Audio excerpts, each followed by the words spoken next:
this is like the 3 tenors, except it's the 3 refs. So okay. Hopefully we're the 3 kings. The 3 kings. Oh, another. Yep.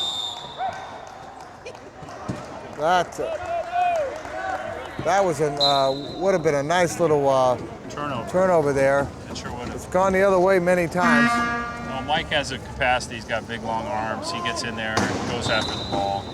He's like a ball out like Brian, you know, that big wingspan type of player. Well, Brian though is huge. Well, Brian is the prototype of the 6'4" guy in a wheelchair. Yeah.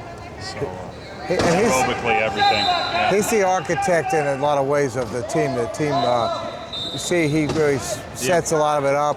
He's got such a great supporting cast. And the emergence of their 3-5, Joe Wilmouth, has really made a big difference for them as well. Yeah. Very talented young man.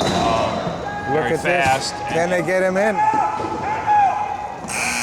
Oh, they didn't do a timeout and a turnover. Oh, did they give him a timeout? It is a turnover. It's 40-second shot clock violation on Lakeshore. They did. I heard him. I didn't know whether they were going to give it to him, but that's a rare turnover that almost happened here, and they finally got it. And so let's see what Sarasota can do. With a 3-goal deficit, you know, this really plays into Sarasota's hands. They can score a goal here. 2 goals is very doable. A lot of time left. All right. If you get down against Lakeshore, it's very hard to come back. So nice pass to DJ. Yeah. Sure, they got to dig this out. And Nick Springer with the score. Yeah, Nick's good. You can't say much. He's the best. So let me get your name again. My name is Trey Smith. I'm a Trey Smith. wheelchair rugby. And from where? I'm from Tampa, Florida. I live in Tampa. Now Tampa, that's where I'm from. Oh wow. That's right. That's go exactly Tampa. Right. So. Go Rays. Go anyway. Rays, that's right. So we've invented a Nick. And then, by the way, a little plug here at baseball. Beat up on Seattle for that last game, 7-0. Well, nice to hear that our Rays beat, you know. I'm affiliated with the wheelchair softball team as well, and a plug for our wheelchair Rays. We started last week, and I know Xable's going to be involved in that. We're very excited about that. Nice pass, and Nick with good hands. Yeah, we're excited about that, and we're excited about the whole sport of wheelchair softball, and I just love the game of baseball. So any form of that. It's going to be great for me. And you'll be at home with wheelchair softball. Be a big baseball fan. Big 16-inch Chicago ball. It's lovely. It's a great game. Great game. And we have a tournament coming up too. We'll be covering Chicago Cubs team and the Nebraska Barons. That's correct. Are coming to town and playing. Did we just have a turnover there? Yeah, we had a turnover. Oh, that was. And again, see now Lakeshore come up. Now they're up by 4. Yeah. There's the quickness of Wilmot, showing you his quickness again. Oh, he's fast. Yeah, he's great. We had in a game at the Demolition Derby, Texas, Shimakawa, head-to-head, racing down the court, racing with Joe Wilmuth, and Shimakawa did pass him just a bit to cut him off, but it was as fast as you're going to see on the courts. That was the 2 fastest guys in rugby right now. No doubt about it. Yeah. Score there, and if you know Joel too, great young man, great kid, really nice young man. So I think she gave the score the wrong way there. Yeah, there we go. Sure did. Yeah. Look at the pressure they're giving. Well, in this tight Division I kind of game, they're going to press the entire game. Oh, look at that. The no look before he goes. Yeah. He avoids an over and back. Beautiful pass behind his back. You know, you have to know where your players are, and that's the thing about Brian. He has such good court sense, and you don't see him make a lot of mistakes out there. I hate to, what is this area? Lakeshore is the 6-time national champion. I mean, this is a 6-time national champion playing, and some of these guys have 6 national championships. But really amazing. But on the other hand, last year they were not the ones. They did not win. They were second last year. That's correct. And they lost to Denver. That's correct. And there we are. We have 5 minutes left. The score is 19-16, 3-point game. So you're at Xable, and it's Rob Rowland and the three refs here. And you're gonna sing for me, right? Something like "Take Me Out to the Quad Rugby Game."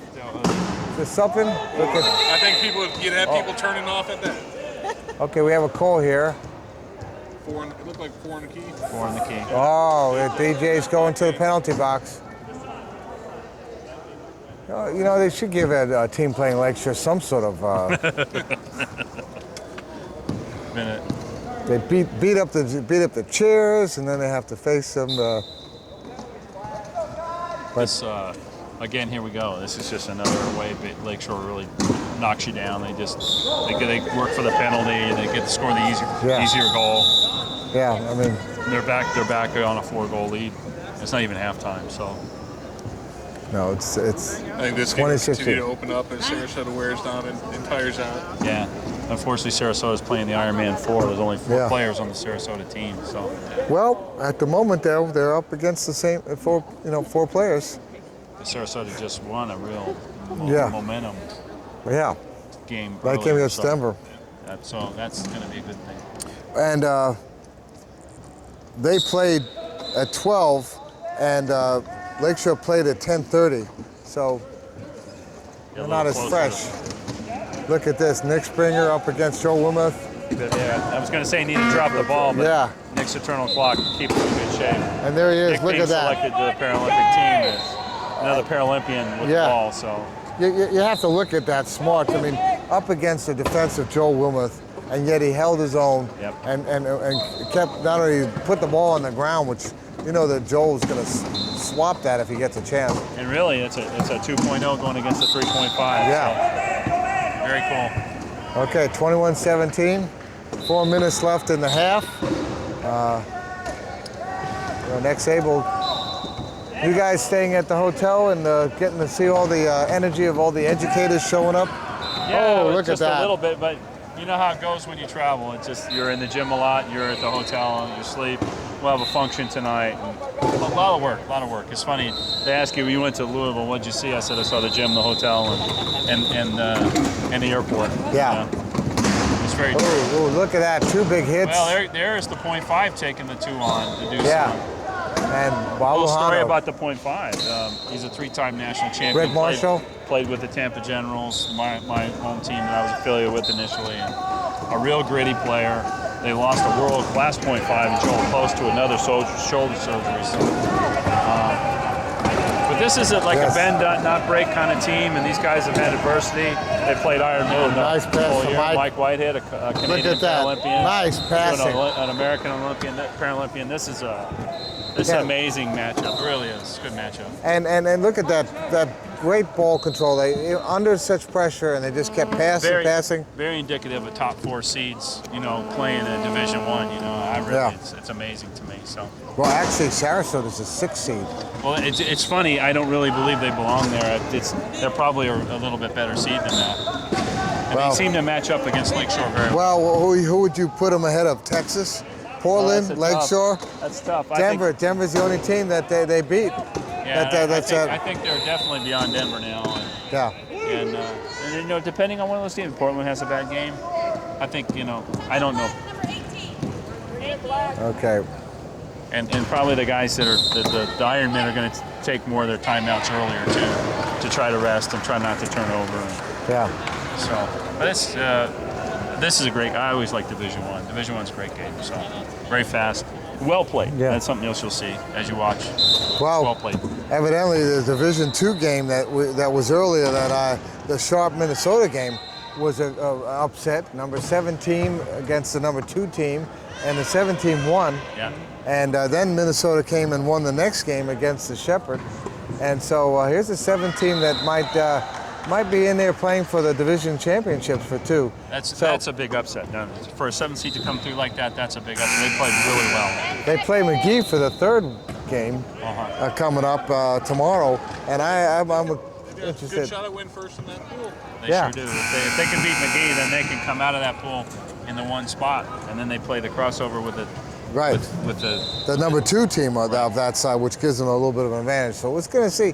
There's some surprises waiting for us here at Quad Rugby, and you guys are part of making it happen with some good calls. 25! I won't tell you about some of the calls I saw at the Rays games this opening 2 days. Must have been. I went to opening day and I was so disappointed that called 3rd out on BJ Upton. I was at the game. I was on the 3rd base side of the stadium.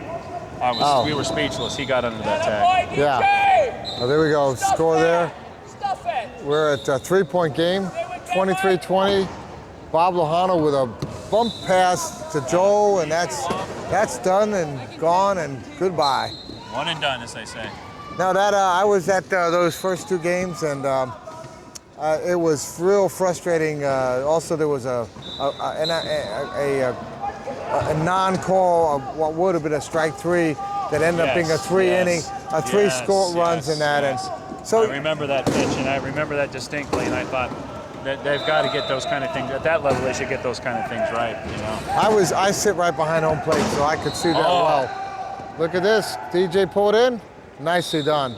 They're staying with him. They may have been down 3, but they're staying with him. This is a good sign that they can hang.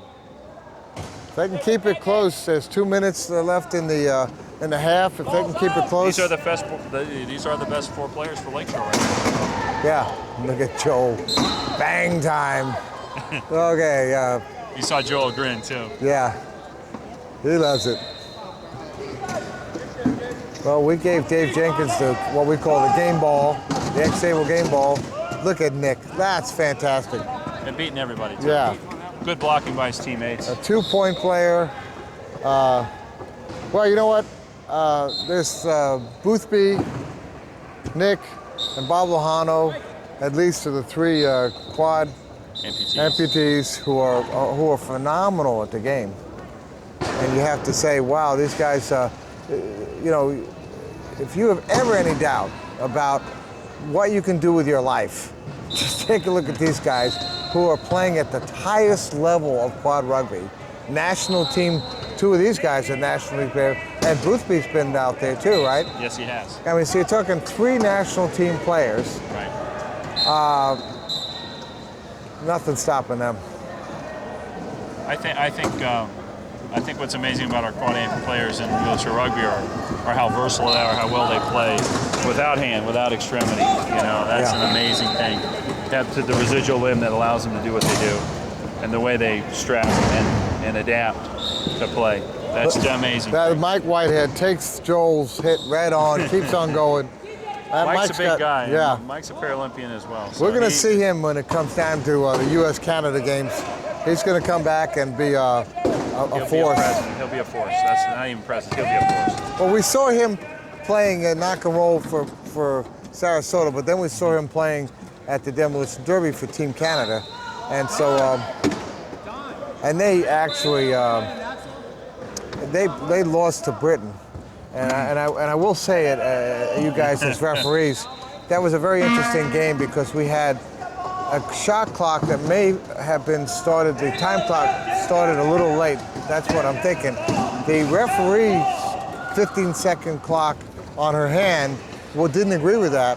And the Canada players were looking up at the time clock and going across, trying to get across in time, and she was calling them as 15 seconds out 3 times. And if you remember, Britain beat Canada by what, 1 or 2 points. And so that was the difference of the game. And that is the more accurate one, but if the person's starting the clock late and the player's looking at it, they don't know. That's a real hard thing for players to get used to. As the referee, we start that count as soon as we drop our hand, it starts. If there's any delay at the table, they don't start it on time, or there's any issue there. But it's hard for the players to understand and get used to it. It's confusing, but we do have to go with what the referee has. Yeah. Well, Dave Jenkins with the ball, looking to get free. Who's he going to find? Mike Whitehead? Nick with a pretty good block there, kind of getting around. Oh, look at this. Time's running out. Oh, Nick. Uh-oh, that's a turnover. Yep. That'll go to Lakeshore. It might have been worthwhile for a timeout there. I don't know how they're doing on timeouts, but that would have been a good place to use one. Well, that's the end of the clock. Halftime. So that's why we did that. All right. Well, anyway, we're going to be right back. It's Rob Rowland and the 3 the 3 refs at xable.com. We're having